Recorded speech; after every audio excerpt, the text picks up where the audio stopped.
Chittoor mayor దంపతుల హత్య కేసులో కోర్టు సంచలన తీర్పు వెలువరించింది. 5 దోషులకు ఉరిశిక్షను ఖరారు చేసింది. సుమారుగా 10 ఏళ్ల క్రితం 2015 నవంబర్ 17న అప్పటి చిత్తూరు మేయర్ కటారి అనురాధ మోహన్ దంపతుల హత్య జరిగింది. నగరపాలక సంస్థ కార్యాలయంలోనే ఈ ఘటన జరిగింది. అయితే దీని మీద హైకోర్టు అడ్వకేట్ విజయ చంద్రారెడ్డి కీలక విషయాలు వెల్లడించారు. జిల్లా కోర్టు విధించిన మరణశిక్ష నిర్ధారణకు హైకోర్టుకు పంపుతారని, ఒకవేళ నిందితులు హైకోర్టులో అప్పీల్ వేస్తే మరణశిక్ష రద్దయ్యే అవకాశాలే ఎక్కువగా ఉన్నాయని చెప్పారు. విజయ చంద్రారెడ్డి హైకోర్టు అడ్వకేట్. ఈ దాదాపు ఈ సెషన్స్ కేసు నెంబర్ 110 ఆఫ్ 2016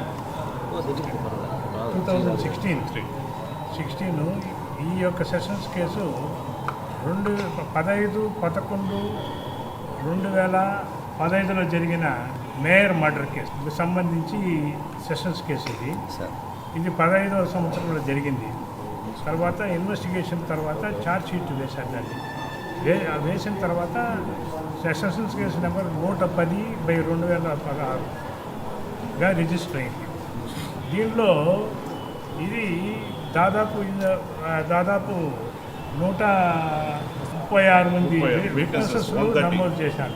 దాంట్లో దాదాపు 57 మంది విట్నెసెస్ని విచారించారు. దీంట్లో ఏ కేసులు నమోదు చేశారంటే కుట్ర 120B రెడ్ విత్ 302 అంటే మర్డర్ చేయడానికి కుట్ర పన్నినట్లు.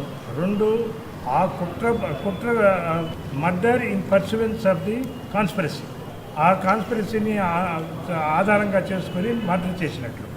దీంట్లో వచ్చి మేయర్ అనురాధ గారు అప్పటి మేయర్, తర్వాత ఆమె భర్త కటారి మోహన్ గారు, తర్వాత ఇంకొక అతను సతీష్ అనే అతను గాయపడ్డారు.